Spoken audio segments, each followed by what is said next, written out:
What's up, you guys? Welcome back to my Flickers of Fears, my movie review series.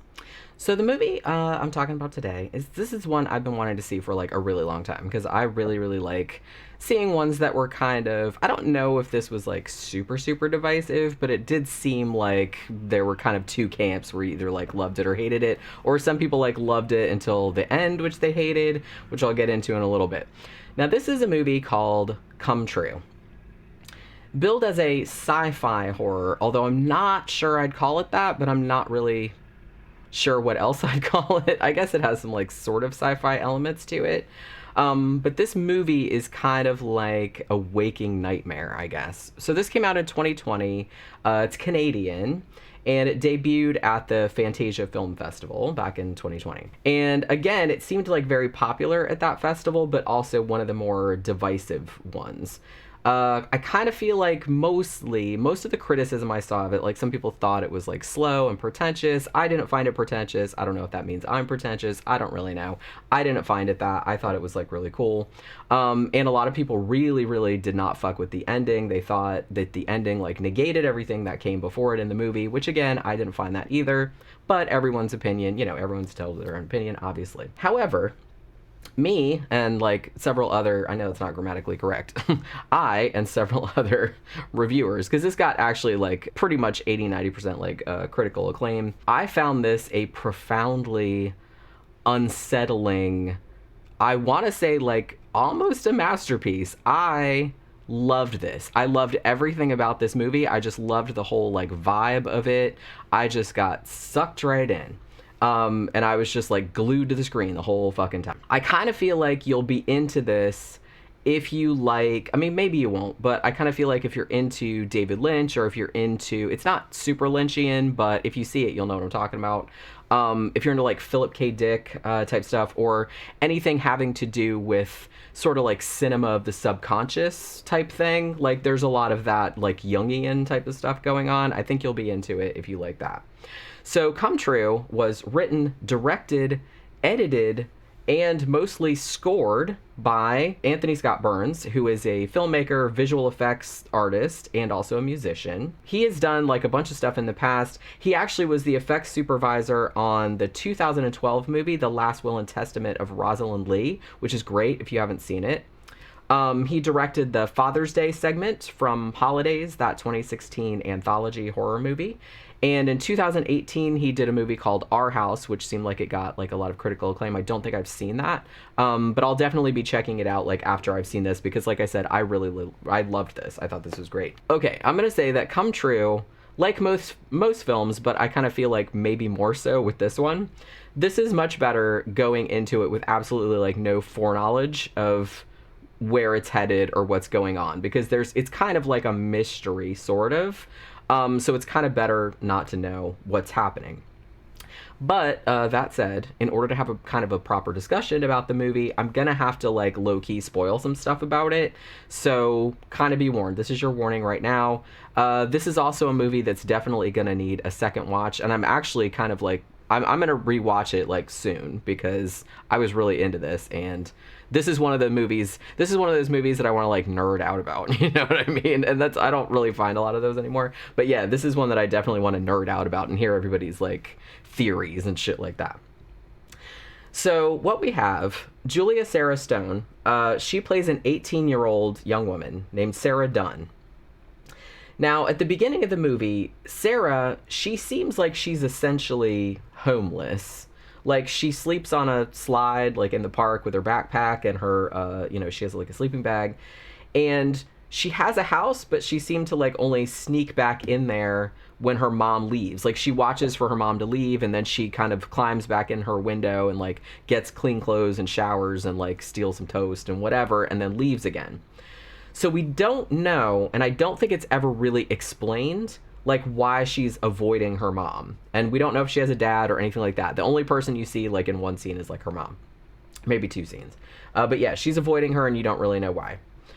So it's also left unclear what year this is taking place in. Like her mom's car, like some of the technology, like when you get later on into the sleep study portion of the film, like the technology that they're using, shit like that, like some of the fashions seems to kind of vaguely suggest the 1980s, maybe early 90s, maybe even late 70s. It's hard to tell. But Sarah has like a modern iPhone. So it's sort of like one of those things where it almost seems like it deliberately wants to cause like a sense of sort of like dreamlike disconnect, from the very start of the film to kind of like put you off balance a little bit. And the theme of it, the vibe of it really comes through more with sort of like this desaturated color scheme, which looks very cold and like sort of off-putting. There's a lot of use of like flickering, like old school, like old school CRT monitors, like that kind of imagery, and the sort of synthy score, which is like really eerie. So like I said, it has like a weird 80s vibe, but not like an overt like neon blah blah blah like 80s vibe. It's like a really, you'll know if you see it. It's really cool. I really dug the vibe of this. So Sarah has been having kind of a hard time sleeping, not just because she's like sleeping in a park all the time or like crashing at friends' houses or whatever, because every time she sort of like drifts off or falls asleep, she has these really like disquieting nightmares that kind of consist of, I mean, the nightmare images in this are great. I just loved this whole like fucking thing, but they're almost kind of like, it's almost kind of like the camera is like moving down these halls and there's like these weird like architecture type things, and there's all these like shadowy figures, like parts of bodies and stuff, but there's always like a shadowy figure at the end with like these kind of glowing white eyes. Now these nightmare sequences I think are like one of the highlights of the film, and they legit creeped me the fuck out. I mean, they're super creepy. They might not like do the same thing for you, but I found them like really intensely creepy. Now, because she's, as I said, essentially homeless, and she needs money, and she needs like a better place to sleep than the park, she sees this flyer like in a coffee shop for a sleep study. Like, if you're having trouble sleeping or having nightmares or whatever, we're doing this sleep study. It's $12 an hour. You just come there, sleep there. They're going to monitor you, and it's like 2 months or whatever. So she enters the study. Now the true purpose of this study, as most scientific studies, they don't really tell you like what it's for. So she does ask, and she's just kind of like, hey, asking the technicians like, what is this studying? And they're like, yeah, we can't tell you that, which, like I said, that's pretty standard protocol and a scientific thing. Now, she does meet a handful of other people that are undergoing the study, 4 men, and then there's one other woman besides her, who's a woman named Emily. And she kind of asks, why more men than women? Why is it 4 men and 2 women? And, the woman says, the technician says, I can't tell you that either. So, that might be significant. I'm not entirely sure. But Emily shares a room with her. So basically what they do is they put these kind of like quilted white suits like on them, and they have like all these wires and things that are like attached to them, and then they wear this sort of like weird padded helmet. It kind of looks like a brain. It's kind of cool looking actually, but it's padded helmet, and that transfers the data to the scientists in the other room while the subjects are sleeping. So like I said, they sleep there every night and they monitor them, and then the next morning they give them like an exit interview, and then they go about their day, and then they come back the following night. So Sarah's doing this study. The first night or two go just fine. She actually feels rested for a while. She has nightmares, but nothing too upsetting. But one morning, after doing her exit interview with some of the people that are running the study, kind of like the underlings, like the main doctor that's running it, this guy with these big George Romero glasses, which I thought was very funny. I was like, I wonder, was that deliberate, like a deliberate homage to George Romero? Maybe. It does exactly look like George Romero's glasses. But he's like not there all the time, so I guess like his underlings, I guess they're graduate students or whatever, so maybe they're kind of like going against the protocol a little bit, or they're doing their own kind of shit. So this is one of those times. So during this exit interview, like the people show her these photographs, like they're kind of hazy looking, but they seem to suggest the same images that she saw in her dream. Now, for the most part, she's kind of looking at them and she looks like a little bit uneasy, but then she tells them, well, I don't really feel that much looking at them. I can't really tell what most of them are. But then they kind of like turn over the last one, and she has a panic attack because this last one, you can pretty much see, like I said, it's kind of hazy, but you can see that it's like this shadow figure that she's been seeing in her nightmares. So after she has the panic attack, she's basically like, okay, I gotta quit this study because you guys are fucking with my mind and I don't like it. Now, while this is going on, Ciarra also appears to be being stalked by this young man with beard and glasses, who for a second I thought was Daniel Radcliffe. He looks like, what's like in the first scene, like she sees him like in a bookstore or something like that. I was like, is that Daniel Radcliffe? It's not, but it does like look a lot like him. Now she sees him like in the movie theater, she sees him in the bookstore, she's like, I think this dude is like following me, and that's like creepy as shit. But she soon finds out that this is another graduate student who's working on the sleep study who she's not met yet. His name's Jeremy, but he actually goes by Riff. He's named after like Riff Raff, like from the Rocky Horror Picture Show, because he's like the main doctor's Igor type character, so that's why they call him that. Now he seems to have a little bit of a crush on Ciarra, which, like I said, from a scientific standpoint, not very ethical to like have a crush on one of your test subjects, but that's neither here nor there. It's he gets like way out of bounds later on, but yeah. So because he likes her, she's basically like, look, I'm not going to continue the study, I want to quit, it's fucking with my mind. And she's like, I'm not going to keep doing it unless you tell me what it's for. And he's like, I can't really do that. I'm not really allowed to tell the test subjects what we're testing. And she's like, well, then I'm not coming back then. And he finally breaks down. He's like, okay, fine, I'll tell you. So he takes her in and shows her the monitor. It's like, basically what we do is we have this technology that, and you probably have figured this out just from the pictures they showed earlier, that kind of transfers brainwaves into images that can be printed out. So they're like, we're basically like watching people's dreams is what we're doing. And specifically, it seems that Jeremy is really interested in studying this kind of like shadow figure, because he's like, this turns up in like a lot of people's dreams. He's like, including my own. And so we're trying to like, figure out like why so many people from different cultures and things like that like dream about this same thing, because they find that interesting. Now, as the story goes on, this shadow figure seems to begin manifesting in the real world. Or at least there are a couple times where it seems to be seen like outside of people sleeping.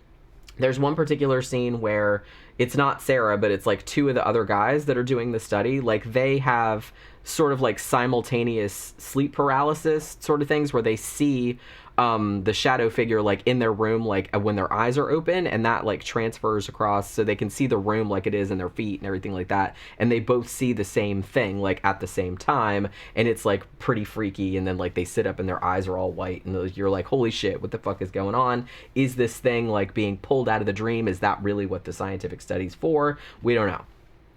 So Ciarra also kind of sees it. She's like in a laundromat, and you can kind of see it in the background, but she doesn't see it. And then like it's implied that she sees it kind of like up in front of her, and then she sort of has another like episode, and she kind of like passes out for some undetermined amount of time, and then she gets woken up by this lady like in the laundromat who looks like she's blind, like she has the white eyes too, and she says, these boys were in here and they took something from you, like while she was out. Now she kind of like goes like that, and her cell phone is gone, and she's like distraught about this because that was kind of like her lifeline to her friend and stuff like that.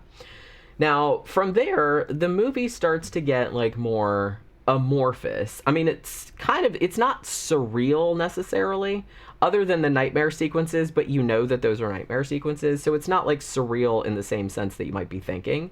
It's because it's like pretty straightforward, but like the plot of it becomes more amorphous, the mystery becomes more amorphous. The nightmares start getting like more ominous. Like I said, the shadow figure starts turning up simultaneously, like in the same way like in a lot of people's dreams, like shit like that. Characters kind of disappear without explanation. Like the line between reality and dreams becomes kind of more muddled and murky. You're not really sure what's going on. And you're kind of left wondering how much of what you're seeing is like really happening, or is the dream world like bleeding into reality. So if this gives you any indication of the vibe of what's happening here, the movie is actually divided into 4 chapters, and these are named after Jungian archetypes. Like the first part is named persona, the second part I think is named anima and animus, the third one's called the shadow, and the fourth one is called the self. I think that's the order that they go in. But so this is like a very Jungian subconscious collective unconscious type of thing, and you can't really trust anything that you see as like being real. So by the end, which people that didn't like this movie really hated the ending, because they thought, as I said, that it negated the entire purpose of the movie, which I don't agree with, but that's fine if that's your opinion. But by the end, like, the events of everything that happened in the film prior to that have been recontextualized, and you really have to start to figure out where exactly the break with reality occurred, or, and this is kind of a spoiler, whether the entire movie actually took place inside Sarah's subconscious, or maybe even inside the collective unconscious. So that's kind of where they're going with it. So this movie is absolutely not for everyone, that's for sure.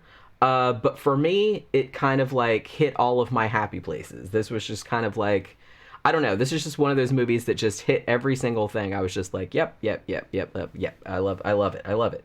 The whole kind of like look and feel of it like just drew me in right away.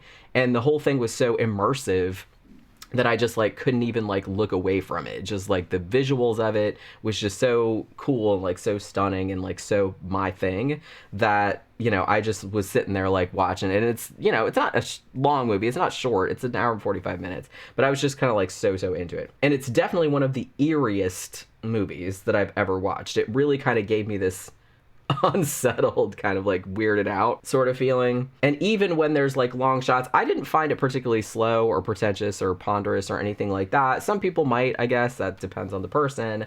But I mean, there are like kind of like language shots with not a lot of dialogue, but I don't know. It didn't seem boring. It seemed like there was always something moving, something happening. I really liked it. I was just kind of like riveted by the whole unfolding mystery because, like I said, I went into this not knowing a single thing about it pretty much. So just I was like, what the fuck is going on now? What the fuck is this? Oh my god. So I'm going to say, even though some people did think the end was maybe like a cop out, I guess, maybe, I don't know. I didn't feel like that. I think that the ending to me seemed more like an invitation to kind of dive deeper into the story. And as I said, this is definitely one I'm going to be rewatching because there was a lot of symbolism in there. There was a lot of implication in there. There was a lot of kind of like dreamlike logic and shit like that. And I love to puzzle shit out like that. This is definitely a movie that, like I said, I'm going to be nerding out about, you know, and like reading other people's interpretations of, because it's just one of those things that really invites that kind of thing. And I really like that. So I'm going to say this is probably, since I've started doing this series, I've seen a lot of good movies on this series, I'm not going to say. I think I liked this. This is one of the best ones I've seen lately. I really dug this a lot. I think the last one that made me this happy that I've interviewed on this series was maybe In Fabric, which I also adored. But yeah, this was a completely different movie to that, but I really dug this a lot. So, you know, your mileage may vary, because like I said, this movie was like pretty divisive, so I don't know, like some people might like it, some people might not, but I loved it. So, you know, if you've seen it, let me know what you thought about it in the comments and we'll have a discussion about it. And that will do it for this Flickers of Fear. I will see you guys on the next one. Bye.